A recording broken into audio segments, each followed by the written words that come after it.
Hello, hello, and welcome to the Tip of the Ice-Burgh podcast, brought to you as always by InsideThePenguins.com.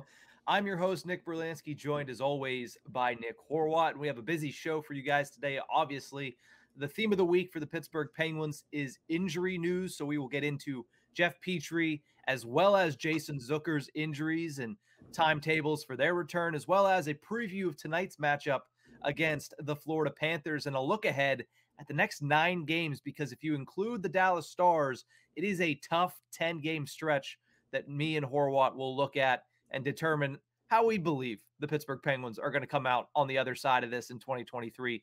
But let's start with Jason Zucker and Jeff Petry, specifically Petry, because that's the one we expected to get news on Wednesday. It comes out that he is going to be out longer term. He is placed on LTIR, which is long-term injured reserve for the uninitiated.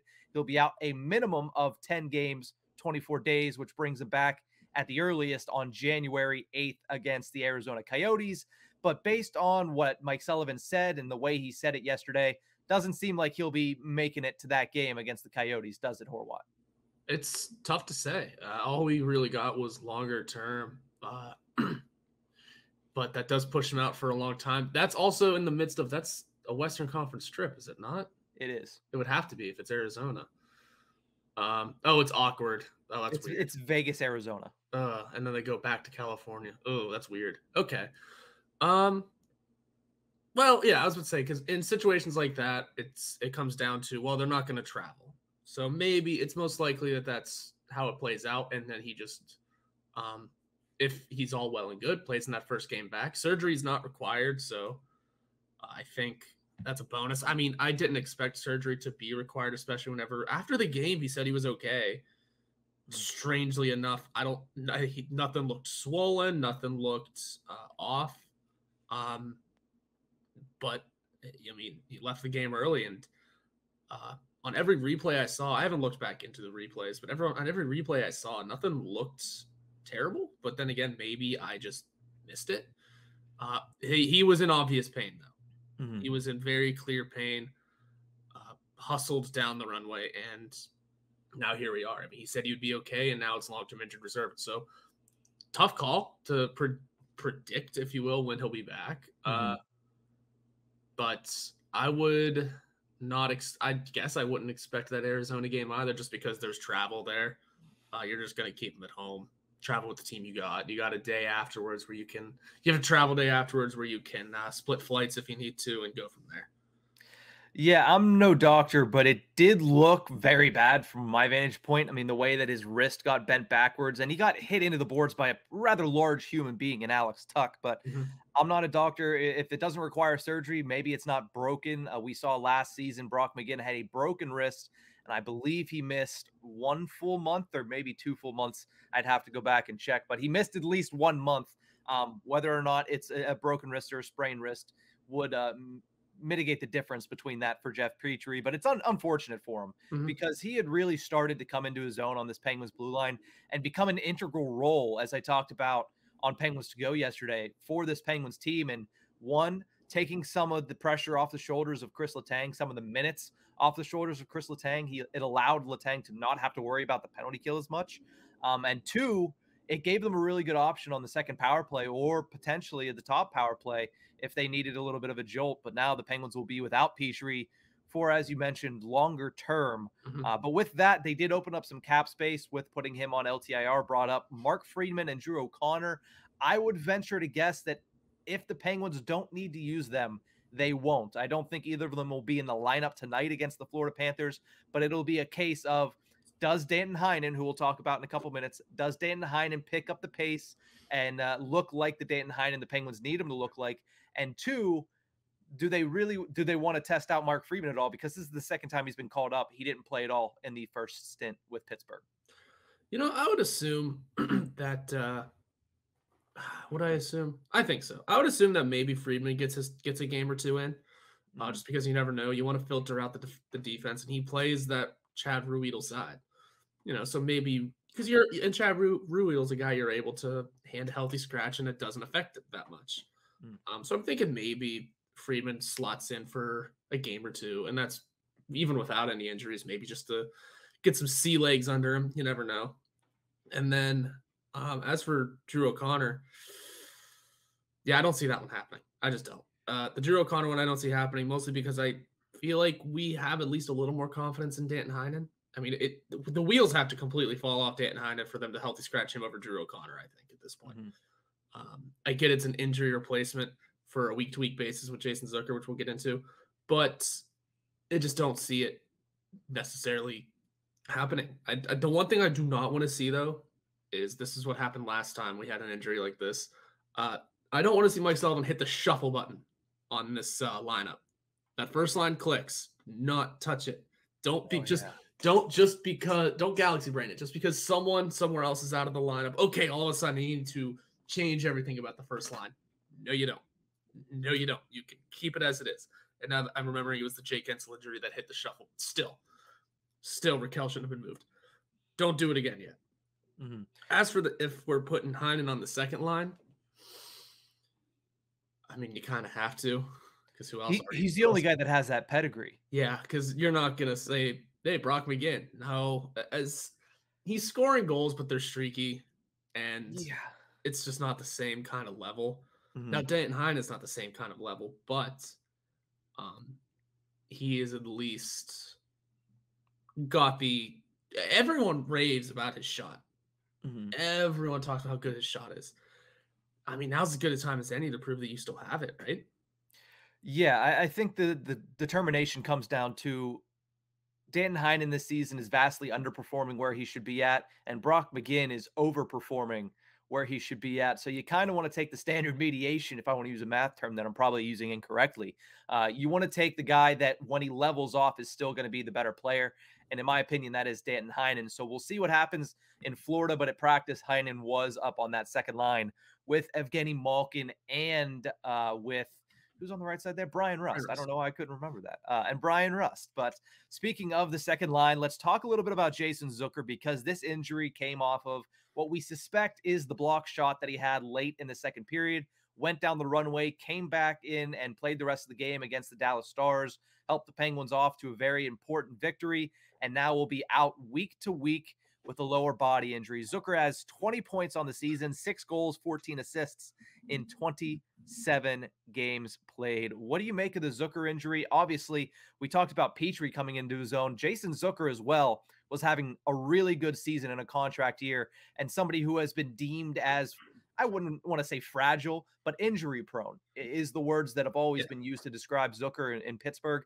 And in a year where he looked like he was doing everything right, just another setback for Jason Zucker in Pittsburgh. Boy, it's tough. It's tough because like Solomon said, we feel for him, and we do, because ever since he got here, we're going to put his, lack of production the last 2 seasons aside for a second, and just say that he's been injured to hell and back every year, except for the COVID shortened season where the season was cut short. So he couldn't even play a full or finish out the season here. Yeah. That was 15 games.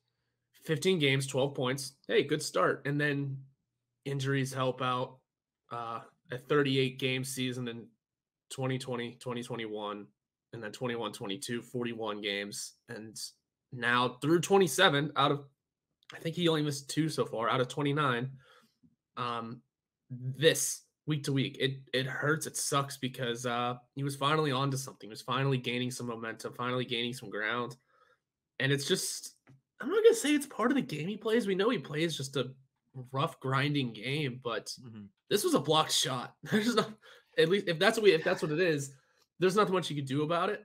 Yeah, it just must have hit at the wrong spot. And that's when you look at it and you're like, how does it always happen to this guy? Yeah, it looked like it was a knee. From what I saw, again, didn't look at any replays, but I just saw it hit his knee. He immediately kind of crumpled and limped the entire way to the locker room, but still came out for the third period and then helped with the game winner. Got an assist on it. So who knows exactly what went into putting him back in the game. But like I said, he was finding his game. He was finding some momentum, finding his points. He already has 20 points this year. That's more than he had the last 2 seasons. 18 and 17 respectively in the last 2 years. He's found a nice little home with Evgeny Malkin. He's found a nice little home on that second line, and he was helping the team in more ways than just getting 20 points. I mean, how many times we have to talk about how much that second line drives play? Mm-hmm. How many times are we going to bring that up? All the time. We're going to keep bringing it up. Well, not for the next couple of weeks, we might not, but that line was arguably one of the better lines on the team sometimes. And this isn't going to be an easy injury to pull through from. But man, we just, at the end of the day, you feel for the guy. Yeah, you mentioned he had 20 points, 27 games played. That's a really good pace. That's an 82 game pace of 61 points, which would be the second highest mark of his entire career, only behind 2017-18 when he was with the Minnesota Wild. So you hope he gets healthy. You hope it doesn't adversely affect the rest of his season because, I mean, it's contract year. You don't want to see a guy struggle in a year where they're trying to earn a little bit of momentum going into a contract summer. So obviously, Jason Zucker is very important to the camaraderie and the chemistry of this team. Obviously, he's very important to the second line and Evgeny Malkin and Brian Rust and what they've been able to do this season. So you just hope that he's able to come back and it's closer to 1 week than it is 2 or 3 or 4 weeks. But we'll have to keep an eye on that. But like we already mentioned, Danton Heinen's the guy that, as of right now, is being tasked with that duty of second line left wing. How do you think he fits with Evgeny Malkin and Brian Rust? I know we talked about he fits better than McGinn, but how do you think he fits in general? That's a very interesting question because from what I remember, trying to build lineups at the beginning of the season, trying to predict lineups heading into this year, I don't think, because we didn't know what to expect from Jason Zucker, I don't think you would have been completely out of your mind starting the season with Heinen on the second line next to Evgeny Malkin ahead of Jason Zucker, who, like I said, was coming into the season on some pretty poor play. Found himself in the playoffs a little, but was just battered to hell. He had to have his own stool on the bench during the postseason. So you wouldn't have been totally out of your mind playing Heinen on the second line with Rust because that's where he should have been this whole time. So I think it's going to be an interesting little experiment. Obviously, it's not what we're going to keep given what Zucker's done this year, but it's an interesting little experiment of let's see if our hindsight is correct. We're actually going to see our hindsight play out a little bit here. Our idea of Heinen could start on the second line. We'll see how it goes. Let's see how it goes. We have some important games coming up that are going to really tell what Heinen is worth this year. He's going to have the increased ice time. Obviously, he's going to be in the lineup after getting scratched for 5 of the last 7. But not only is he going to be in, he's likely going to play more than 7-8 minutes, however many he played in those 2 games. Yeah, but the second line, I would hope so. Yeah, unless we're totally wrong and he doesn't play in the second line and he's somewhere else, which is totally possible, but I just don't know who would be where. I think it's going to be a big test for him. Big old test. Where's his name? Somehow, by the way, he's one of the 13 players who has 10 points this season. He had a hell of a start. Well, that third line had a really good start too. Don't forget, Kasperi Kapanen had 5 points in 5 games. Jeff Carter did most of his damage in that early portion. That's when Danton Heinen was, not performing so far underneath the bar. But yeah, like and here you go. He played 7.5 in his last game at Buffalo. Picked up an assist, by the way, and then 9-18 in that Columbus Blue Jackets game. And that's where he's been at so far. Yeah, I mean, a lot of his points came early in the season. He had 2 assists in game 1, a goal in game 2. There's 3 in the first 2. Yep. Yeah, no, with Danton Heinen, I think the one thing you're going to see, and I don't know why, and I don't know if there is anything there. I doubt there actually is, but it does seem like Mike Sullivan's patience is very thin when it comes to Danton Heinen because of his defensive deficiencies. Because we might see it as early as tonight. If Heinen starts on that second line and they give up a goal because Heinen wasn't playing defensively enough, you might see Brock McGinn out there very quickly. We saw McGinn out there in favor of Jason Zucker for one shift or for one period in a game over the weekend. So if it's Heinen, I'm sure Sullivan is much more likely to pull the plug on Heinen for McGinn's switch than he was for a Zucker for McGinn. But what I think happens with Danton Heinen is he changes the entire complexity of that second line because what Zucker brought was forecheck, physicality, net front presence. Danton Heinen is none of those 3 things. So that's going to have to change what Brian Rust does. That's going to have to change what Evgeny Malkin does. And I was going to say, listen, you might see one of those two players, their goal numbers might drop off because you're bringing on another trigger man onto that line. Somebody has to be the facilitator, but Evgeny Malkin has 1 goal in the past 7 games. So it's not like his numbers can drop much further. I think if anybody, it would end up being Brian Rust that has to turn into more of the facilitator, with Malkin and Heinen end up being more so of the trigger men on that line. And that's perfectly fine. Brian Russ is a great He is, but again, it's the same thing of like when Ryan Poehling went out and we said, yeah, Brian Rust is a good penalty killer too. It's like, yeah, that's great. Brian Rust is great at a lot of things, but the Penguins are at their best when he is a goal scoring trigger man that also facilitates in the meantime, but plays mostly 5-on-5 and power play. Not when he's eating up 3-4 minutes a game on the penalty kill, not when he's having to be fully a facilitator, because Danton Heinen isn't quite that type of player. So, it is something that he can do, but it's something that if the Penguins are all systems go, he doesn't have to quite do, and he's more so on that trigger man position. What would you think of the idea that with that line on the ice, maybe the defense needs to facilitate a little bit more too? Because we've seen P.O. Joseph really gain some confidence. He can do a lot of things right now. Maybe he can dish around a little more. Letang is back. We know what he likes to do, and that is pass the puck over, shoot it this year. Mm-hmm. I mean, I'm not saying like that is the answer. I'm not saying, hey, anytime this line is on the ice, defense, do a little more. But I'm saying make it a little bit more of a team effort. I mean, it already has been. I mean, yeah. 13... Don't put him out there with Brian Dumoulin and Jan Rutta all the time. But yeah, definitely don't do that. Exactly. As good as Jan Rutta has been, it's defensively minded. Like I said, this team is getting production from all over the lineup. 13 players have 10 points or more already.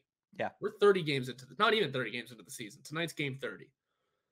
That's an impressive number. We're one of 3 teams in the entire league to have that kind of number. Mm-hmm. And the fact that Danton Heinen is one of them should give a little confidence. I mean, like I said, he got an assist last time he played. So we know he still has some sort of production in him.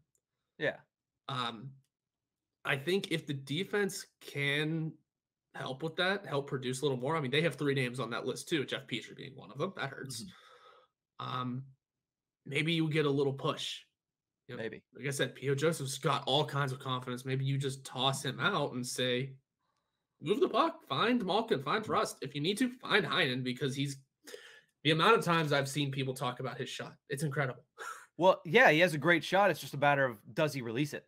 And does he get into the position to release it? Because he's, I don't want to say easily knocked off the puck, but compared to a lot of guys, compared to the guy he's stepping in for, and Jason Zucker, he's a lot more easily moved off the puck. And I'm going to say something really quickly before we head the break. I love the P.O. Joseph Chad Ruhwedel pairing.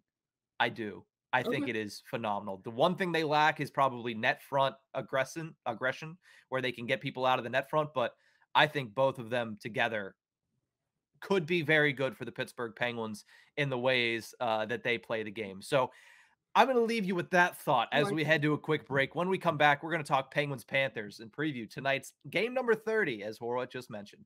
We'll be right back.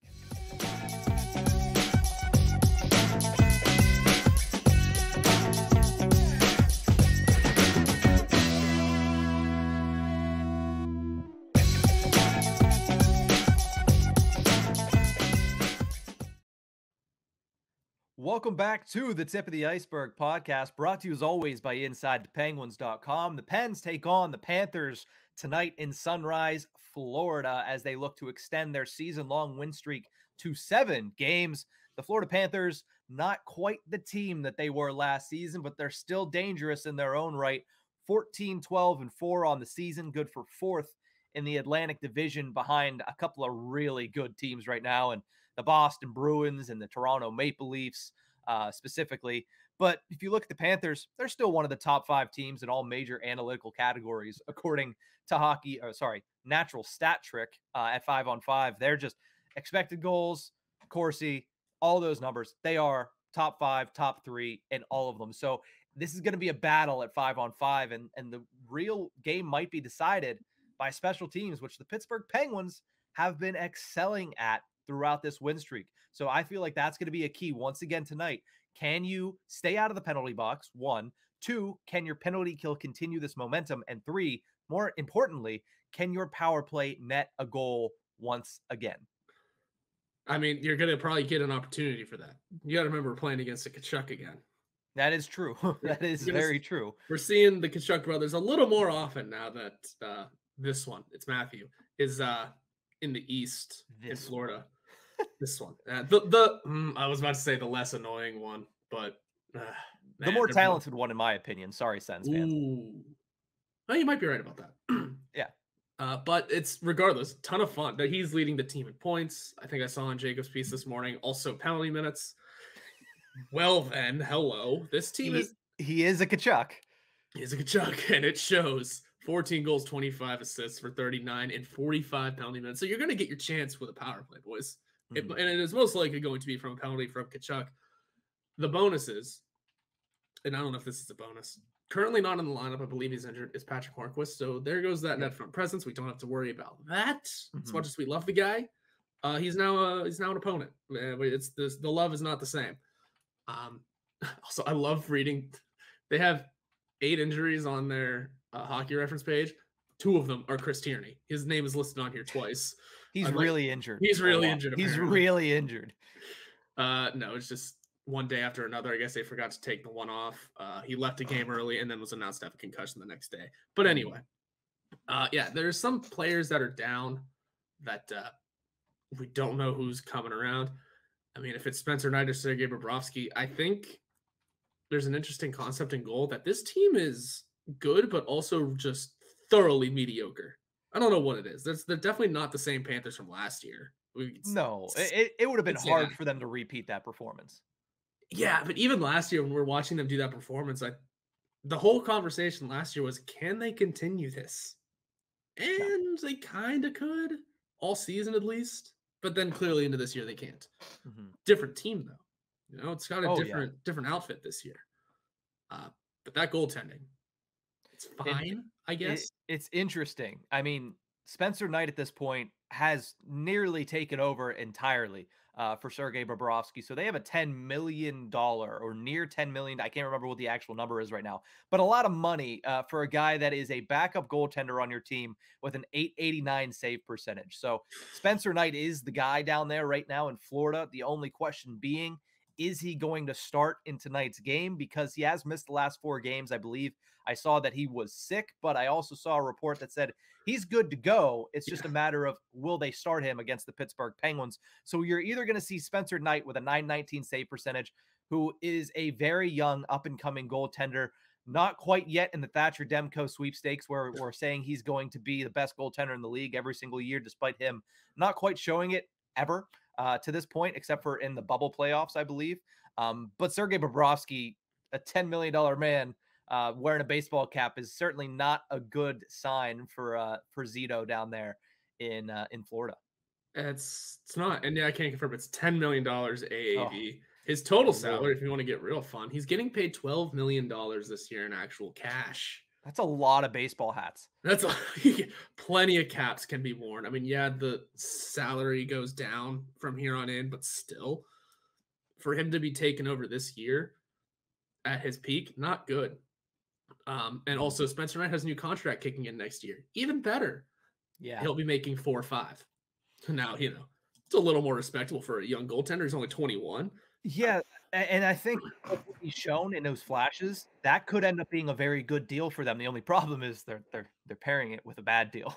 They're pairing with a 34-year-old man who's making $10 million a year against the cap and signed it. What was that? That contract didn't make sense when he signed it. It didn't. But then last year happened. I mean, it was 5 years in the making, but correct. But like, you're really paying that much money for 1 year of relevance and a second round exit? Or did they even make it to the second round? I don't remember. Yeah, they did. They beat the Caps, and then they got thoroughly schlacked. Words that I probably shouldn't say on any platform against the Tampa Bay Lightning. Yeah, it's. I mean, Bobrovsky is every year is a different season. You know, he has his good year, then his bad year, his good year, then his bad year. He won 2 Vezinas, right? 2? I think. 2? How is the first question with Columbus, no less. Yeah, 2 times Vezina winner. He had no defense. And one was he won his first one in his first year with Columbus. Mm-hmm. What the hell? Anyway, Yeah. and it's such a weird concept. He also played 60 games a year. That could have helped. I don't know. Just tangents that are happening here. But the Penguins will have a goalie to face, whether it is Spencer Knight or Sergei Bobrovsky. And I think those are both goalies that they can handle. Again, it's going to be all about the players in front of them, because while this team is good, it's just thoroughly mediocre. And sometimes mediocre teams pop off. That's one of those things you just never know. They're unpredictable. And if they can pull through and have a good performance, it's a little something to worry about for the Penguins, because the Panthers are a hard team to beat sometimes. They are. And, I've seen a lot of things in my 26 years on this planet, but I have yet to see an NHL head coach decide to start the game with an empty net. So, yes, they will be playing a goalie tonight, Horwat. They will be playing a goalie. But no, we mentioned injuries. The Pittsburgh Penguins going in. We talked about it in the first segment. Without Jason Zucker, without Jeff Petry, but you also got into it a little bit too. Spencer Knight has missed the last 4 games. Patrick Hornqvist was placed on LTIR last week. Anthony Duclair has yet to play this season, and he is progressing, but he will not be good to go for tonight. That's a huge name for them because he had 30 goals last year. So talk about why they might have leveled off. That is going to play a factor in there as well. But from the Penguins side of things for tonight's matchup, we talked about we need Danton Heinen to be good Danton Heinen for the second line. Because regardless, I do think you're going to see some positive play from, Evgeny Malkin and Brian Rust, who are both having pretty good seasons. But the key to me is going to be that third line. You mentioned it, and Nino on Twitter loved it, that you said, I don't need goals from the fourth line. Just go out there and do what you do. Don't give up any goals. Well, when you're down one of your top 6 forwards, that goal production needs to come from somewhere. And to me, that puts the pressure on the third line a lot. Like Brock McGinn, 8 goals this season. That's great. Like, I'm happy with it. But playing in a third line role with Jeff Carter and Kasperi Kapanen, we're going to need more from that collective 3 right there. Yeah, you are. Especially with the steadiness that Kapanen might be hitting. I mean, you never know. The wheels could fall off, but as of right now, I think things have been fairly okay. I'm trying to see. He had a hat trick. I think he had an assist somewhere following his hat trick game. Yeah. So as long as he's able to maintain some form of consistency and really maintain his new pace now that he's going to be back in the line, utilize his speed the proper way, utilize his shot the right way, and get to the front of the net for the love of God. Yeah. The whole thing that everyone was begging him to do, and guess what? It finally worked out. All 4 of his goals since returning have been in or within 4 feet of the crease. It is time to plant there as best as you can. I mean, the Panthers aren't a small team. I think Sullivan said before the Dallas game that the Pens have to win those net front battles. I mean, yeah, and that's something Sullivan's going to preach every game. But when teams are bigger, like the Dallas Stars were, you got to really drive in that fact that you need to win those games and win those battles. And if Kapanen's able to do that and find another goal again, yeah, he hasn't scored since the hat trick. What else is new? But a couple of assists since then. So he has. And I think in general, that third line is coming around. Obviously, we talked about McGinn got another goal here in recent memory. We have Jeff Carter, who scored the overtime winner against Buffalo. Kapanen, of course, you have to go back a little bit further, but he had that hat trick and 4 goals in 2 games. They're not going to score a goal every game. They're not. You can't expect that from them because they're a third line, and that's what they are. But you need to have them scoring those bigger goals. You need to have them actually just playing better on the ice. I think there's a couple of times where I've noticed that third line gets out there, the puck doesn't quite stay in the Penguins' possession all that much. The Penguins need them to be defensively sound specifically. And 2, they need them to play in the offensive zone to wear down the other team, because if the other team's wore down, listen, Penguins first line, one of the best in hockey. Second line, when healthy, one of the best in hockey. So you know what you need to do. You just need to go out there, score maybe once every 4 games. 3 games every now and again. That's it. Like, am I asking too little or too much with that? 4 or 3 games?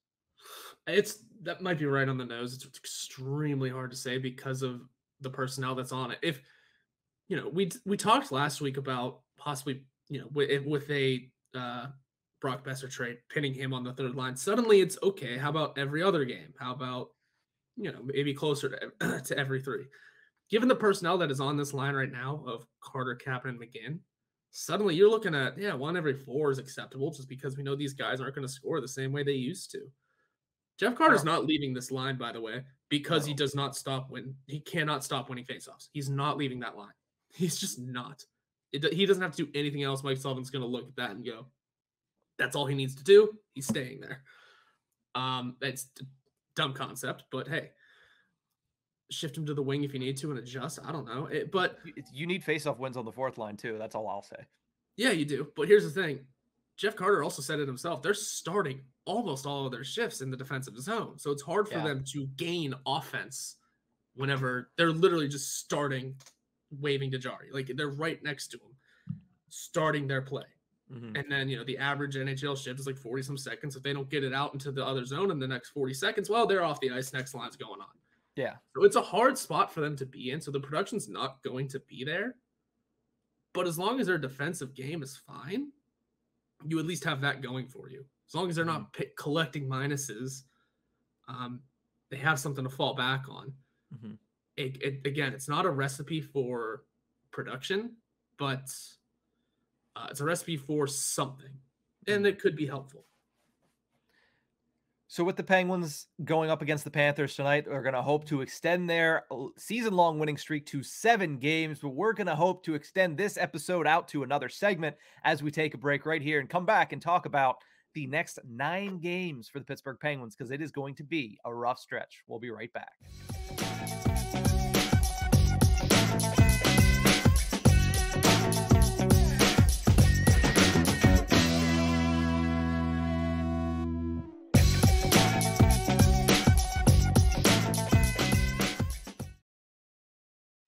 Welcome back to the Tip of the Ice-Burgh podcast, brought to you as always by InsideThePenguins.com. You can follow us on Twitter at Ice-Burgh Podcast. Check out all our videos on Inside the Penguins on YouTube.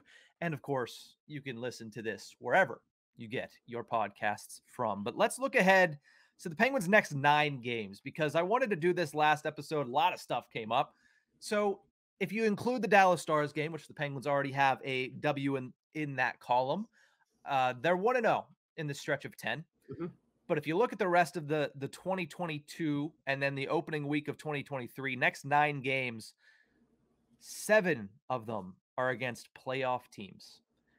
5 of them are against playoff teams in your division in the Metropolitan, and 5 of them are also on the road starting tonight in Florida. So just to run down through it quickly for those that haven't looked up the schedule coming up, they have the Panthers tonight, then they're at Carolina this weekend. Next week, they have the Rangers at home, the Hurricanes once again at home.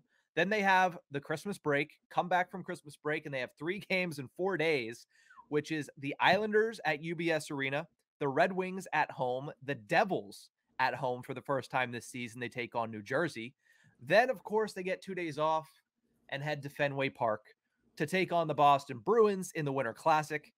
And then they'll head out west for a short road trip, as Horwat mentioned earlier, taking on Vegas on January 5th. That's their next 9 games. The only 2 teams not currently in the playoffs in that rundown.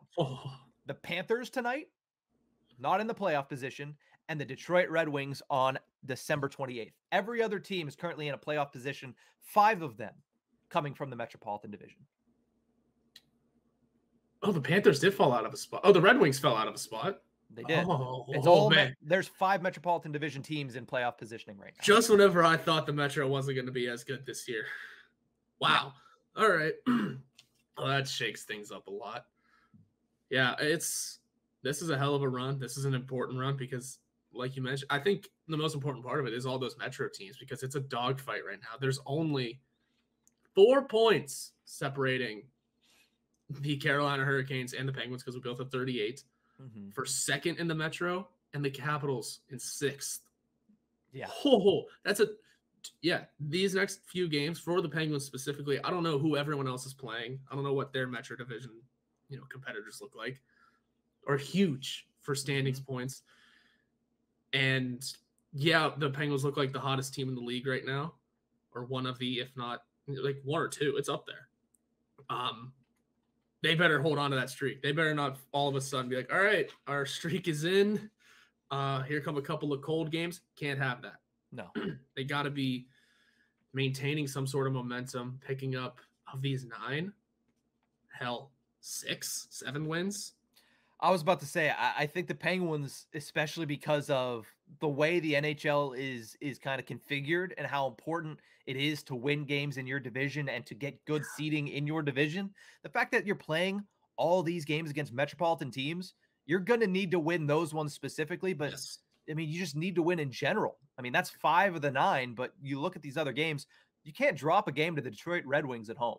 Like, you can't do that. That's a bad spot to lose on the second half of a back-to-back after a game against the Islanders. Like, that is a game where the Pittsburgh Penguins are in serious danger of losing just simply because you know you're going to get Casey DeSmith in net that game. At least I'm 85% sure that Casey DeSmith's going to be in net. You're on the second half of the back-to-back, and they're going to be looking ahead to the New Jersey Devils, who are the team to beat in the Metropolitan Division and coming up in 2 days. So that's a tough spot for them, and that's probably the easiest team on their schedule in the next 3 weeks. Man, this is horrifying. But, we've proven to be beating some good teams. They have, yeah. Vegas was a great team. Excuse me. I mean, say what you want about St. Louis. I mean, the way we handled them was kind of nice. I mean, they're not the same team anymore, but there's that. I mean, we shut Tage Thompson down and for 2 straight games for 1 point, and then Jason Robertson and the very, again, not your father's Dallas Stars, for no points in a very playoff-like atmosphere. Mm-hmm. Yeah, Jason Zucker played injured. Yeah, there is confidence rolling in this team that they can get that sort of thing done, that they can roll through this next stretch and find the victories. You just got to win the right ones. It is going to be about beating your Metro opponents and collecting as many points as you can. As I fly through this list again, It'll be big to win in Carolina for sure. Yes. That's going to be the big one because that's who we're in the dogfight with. You want to beat the Rangers just because of last season. Yeah, that's your first game against the Rangers since the playoffs. Yeah, you're going to come into that with a little bit of fire, and you hope to catch them on a streak where they're still not playing with confidence. Who knows if they've fully rebuilt out of that mindset yet? Who knows if Shesterkin has mended his mental state after saying he's not good right now? So who knows what kind of spot they'll be in. Carolina again, oh boy. And you got your Christmas break. The Devils, okay. As good as the Devils are, they're the team to beat. Are they the same Devils? Like, we haven't seen them yet ourselves. Are they a new form of the Devils? Like how we kept saying it's not the same Buffalo Sabres, it's not the same Dallas Stars. Is this not the same New Jersey Devils? I think it is closer than those other 2 teams because, I mean, the St. Louis Blues, the Dallas Stars, they're changing the entire way that they play hockey. Mm-hmm. Those 2 teams were big Western Conference. We're going to beat you down and win this game 1-0 teams. And now, the insertion of Jason Robertson, Jordan Kyrou, even Buffalo Sabres, you add Tage Thompson. It's like, yeah, we can play that high-speed, high-flying offense game. And the Devils were a team that were predicated for the last 2 seasons on high-speed, high-flying offense. They just now have a goaltender and play very good defensive hockey, a.k.a. John Marino is having a hell of a season. But I think that's the thing you look at also, to me, and this is one of the last points I'll make on this next 9 games. This is a vastly important streak here of 9 for Tristan Jarry because all of these teams are very good at putting the biscuit in the basket. They're very high-flying, very high-paced teams. I mean, who isn't? The Islanders, maybe the Red Wings, but you look at the rest. Carolina, we know what they are. New York plays a high-tempo game with those stars at the top of their lineup. New Jersey, they're all like 12 years old. So, yeah, they have good legs. The Boston Bruins are the Boston Bruins and the Vegas Golden Knights on the road back-to-back that week, even though you have 2 days in between. That is the toughest 2-game stretch probably the Penguins are going to face all season. One of them's you're going to be adding elements. You're outside. Like, add to it. You're going to be playing in Boston, no less. I get it's not the Garden, but it's Fenway. Yeah. I mean, I'm not saying Red Sox fans are going to be that. Yeah, they are. Yeah, they are. Yeah, It's they are. Boston. Boston fans are Boston fans. They don't. Yeah. They don't dissect which teams they root for. They root for Boston. Yeah, It doesn't matter if it's Bruins, Red Sox, Patriots. It's Boston. Celtics. I don't want to leave out the Celtics. This isn't Pittsburgh where everyone has their niche of sports fandom here. Yeah. It is Boston. Yeah. You know, it's Fenway Park. It's a little different. Fenway Park. Did So you park the car at the Harvard Yard?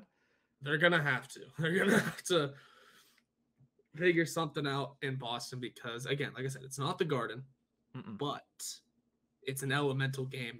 You're playing outside, and the Penguins have not historically been great outdoors. Yeah. This might be the last outdoor game and we'll talk about this, of course, when it comes closer to time, but this might be the last outdoor game for Crosby, Malkin, and Letang. Let's bookend your career with a nice victory, right? The first outdoor game was in Buffalo. Fantastic, great elements.